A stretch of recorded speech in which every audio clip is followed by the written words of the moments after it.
Hello, Summers. We're back. Some more Cocytus River Rats Draft to Glory franchise mode in FHM 11. And in this one, we are going through year number 11, coming off a year number 10 in which we did not have the greatest year. We still made the playoffs, but we got out of the first round. And it was just overall not a very good year, especially following up what we did the year prior with 54 wins and 117 points in the season. We made it to the second round. So I was hoping for us to go a little bit further than we did last season, but unfortunately that was not the case. So as we head into this year number 11, we are considering the future of Pascal Vincent, considering that, you know, last year wasn't as great as we thought it would be. He's still okay for now, but last year was not ideal, especially in how we started. We did not start great. We started outside the playoffs and we had to crawl our way back in, basically. So I think our record somewhere around the half point in the season will probably determine what we do with Pascal Vincent this season, whether we hold on to him or whether we release him. With that being said, it's time to get underway with the year 11 simulation. Well, first major injury of the year, Tyson Orr, 2-3 weeks. All right, after 1 month, we were 6-6-2, not starting out great here. We're 6th in the division and currently 21st in the league. I'm not liking what I'm seeing so far. I'll give it a little bit longer, maybe another month, but if this continues the way we've been going, I'm not liking the future of Pascal Vincent on this team. Take a look at the player stats so far. Katychev in 11 games played with a 907, 2 shutouts. Goal saved above average of negative 0.46, I should say.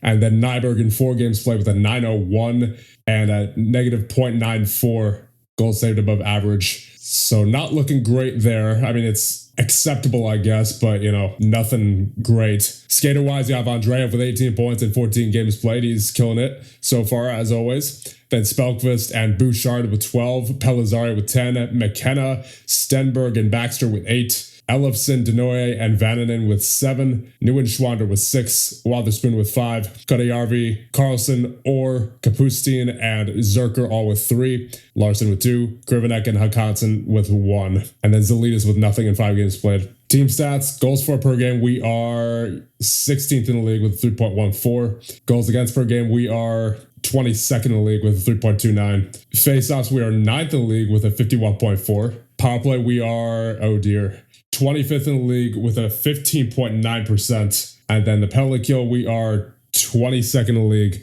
with a 78%. Yeah, so really just all around not a great start in general for this team. So like I said, we'll keep going here, but this was not a great start for your Cocytus River Rats. All right, Tyson Orr is back in the lineup. Hopefully he'll make a bit of a difference offensively because we certainly need it right now. Oh, another major injury. Larson down for 2-3 weeks. All right, we're on December 2nd now, 13-12-2. I'm not liking this. I'm not liking this at all. We are 5th in the division, and let's see where we're in the league, but we are 21st in the league. Yeah, that's not good enough. That is not good enough. I mean, we're only 1 point behind 16th, but still, I would rather not be chasing the playoff line the whole year like we did last year. Let's see what's going on. In goal, you have Katychev with a 922 save percentage, so he's been doing well. 4 shutouts and a goal saved above average of 9.19. And then Nyberg in 6 games played with an 895 save percentage and a negative 2.7 goal saved above average. And skater-wise, Andreev with 25 points. Spelkvist with 22, Bouchard with 21, Stenberg with 19, Baxter with 16, Neuenschwander with 13, Pellizzari with 13, Denoye with 13. Where's McKenna? Oh, jeez. Ooh. Gavin McKenna, man, what are we going to do with you? 9 points in 27 games played so far. That is not good. And he's up for an extension, too. He's already got his extension, as a matter of fact, 7.2 for the next 5 years after this. I mean, at least he's got he doesn't have no movement or no trade clause, because I might want to consider moving him, honestly. I mean, I'll probably just wait until the end of the season, just because, you know, he's obviously, even when he's not producing points, he's still a pretty good player, right? But I might want to consider moving him for a high draft pick if possible this year. Although, unfortunately, it doesn't seem like the draft is going to be too great this year. I'm not liking how Gavin McKenna has been, especially this year, but overall, just in general throughout his career. I mean, he had a great start for sure. Like, I thought he was going to be solid 60, 70, maybe even 80 point producer at some point. Or at the very least, I figured he'd be consistent with 60 points, but then he had that one season with 39 points, then 43. Then he recovered the season after that with 65 and then 50, but now only 9 points in 27 games played. Ooh. Where's he even playing? Is he on the first line center this whole year? I assume that's where he's been, along with Andreev and Spelkvist. Because if that's where he's been the whole year and he only has 9 points so far, that's not favorable. That's not good. What's his ice time looking like so far? 471 of ice time total. And we're only 27 games into the season. Yeah, I mean, that's first line time. That's roughly first line time there. Is he on the power play?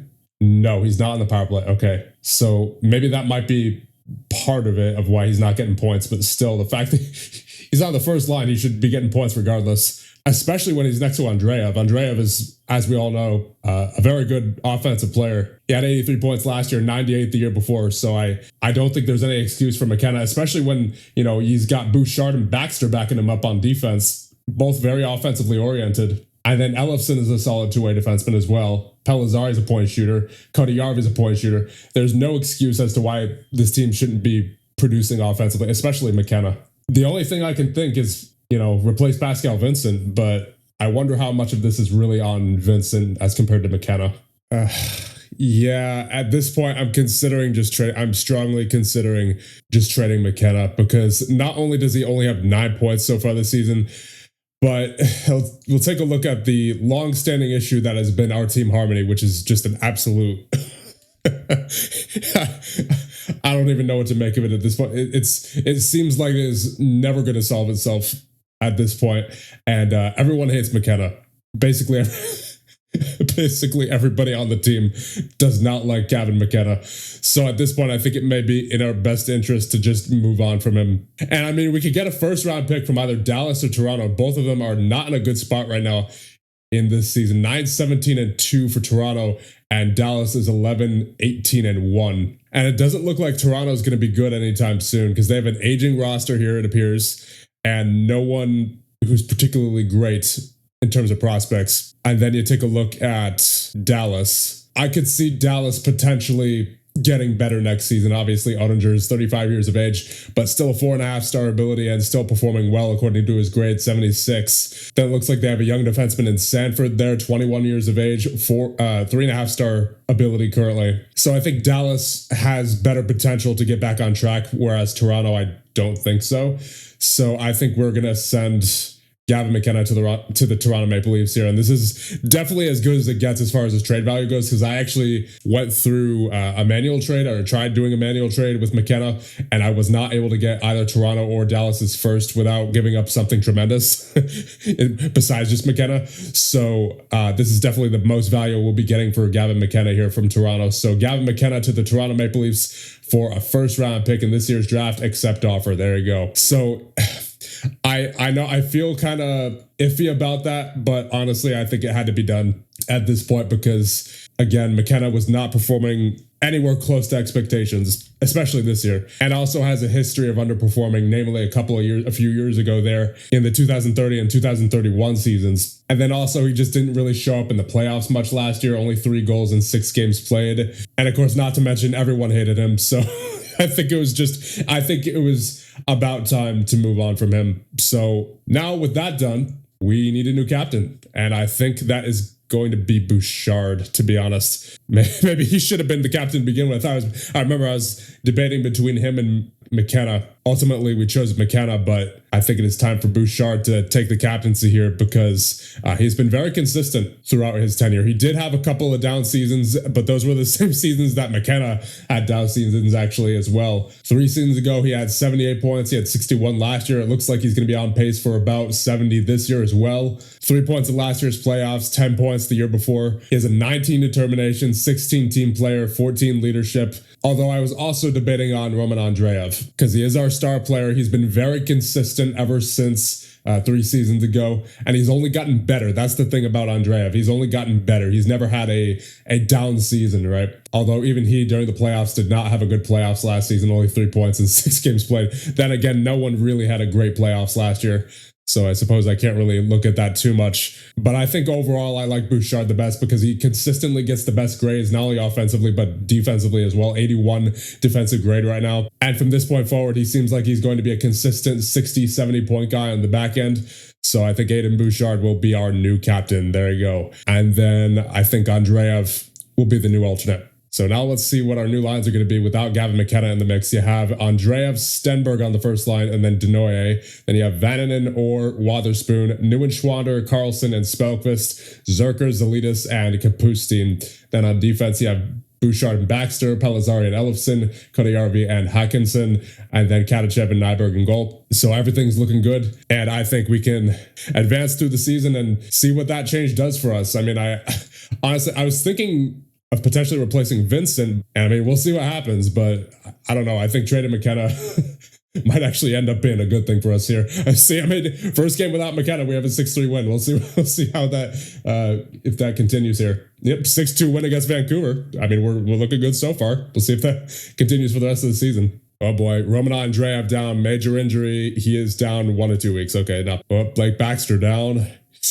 Oh, 2 to 3 months. Yeah, he is gone at least until early playoffs. That's unfortunate. Okay, so we're at the trade deadline on March 1st. We are 37, 23, and 6, which is good enough for 3rd in the division and 8th in the league. So I can confidently say at this point that trading Gavin McKenna, ironically enough, was exactly what this team needed. It really was, because as soon as that happened, we basically started winning almost immediately. As we take a look at our schedule, I think it was, when was it? December 1st we made the trade. We had a 6-game winning streak after that from St. Louis to Minnesota. And then we lost quite a few after that for the rest of the month. So the second half of that month wasn't great. But then January, you have a win, a loss, a win, a win, loss, win, win, loss, win, win, loss, win, win, win. And then February, loss, win, win, win, loss, win, win. So overall, very good. Very solid ever since we traded Gavin McKenna. And as much as it hurt to trade our current franchise leader in points, I think we'll be much better for it in the end, because we've certainly been simulating like it as of late. And our team harmony has mostly recovered. I mean, we still have some issues there, and we still do have a large clique. But besides that, we are looking much better as a whole right now. So let's simulate straight through the rest of the season, because there's no one I want to re-sign. There are only 4 players who have upcoming contracts, and only 2 of them are 2-star ability and no one who's above them. So there's nothing we need to do on that front. And there's also no trades that I want to make at this point in time. So yeah, we can just advance straight through to the end of the regular season. All right, we're now at the end of the regular season. We have finished 47, 29, and 6, good enough for 100 points. And 3rd in the division, 9th in the league. We have made the playoffs. So now let's check the player stats on the season. You have Katachev, 61 games played with a 921 save percentage and 4 shutouts and a goal saved above average of 24.31. That's what you'd like to see. And Nyberg in 25 games played with a 901 and a negative 4.86 goals saved above average. Skater-wise, you have Andreev leading the way with 89 points, 38 goals on the season. Spelkvist with 69 points, Stenberg with 67, Bouchard with 61, Neuenschwander with 51, Denoye with 50, Orr with 47, Pellizzari with 46, Vananen with 44, Kotijarvi with 38, Baxter with 37 with 59 games played, still out with an injury, 1 to 2 months. Carlson with 35, Wotherspoon with 34, Elofsson with 29, Zerker with 23, Larson with 18, Hackinson with 17, Kapustin with 16, Krivenek with 10, Zalitis and Russo with 6, and then Barton with 5. And now look at the team stats. Goals for per game, we finished 5th in the league with a 3.48. Goals against per game, we finished 5th in the league with a 2.71. Face-offs, we finished 1st in the league with a 52.9. Power play, we finished 5th in the league with a 23.2. And penalty kill, we finished 1st in the league with an 83.5. So overall, solid season. Very solid season. After we traded away Gavin McKenna, everything was pretty smooth sailing, honestly. So I think with that, we'll see who we have in the playoffs here. And Katachev going into the playoffs with an injury for the next 2 to 3 weeks, and it's a major injury. That is unfortunate. So we're gonna have to rely on Nyberg, and then I guess we'll call it Bystrom And to start out this year's playoffs, we will be facing the 50, 26-6 San Jose Sharks. But that being said, I think that'll be about it for this one. So we're going to end it off here, but not before I thank the channel members. Thank you guys so much for all your supports. And I'll see you guys in the next one where we go through the year 11 playoffs with your Cocytus River Rats.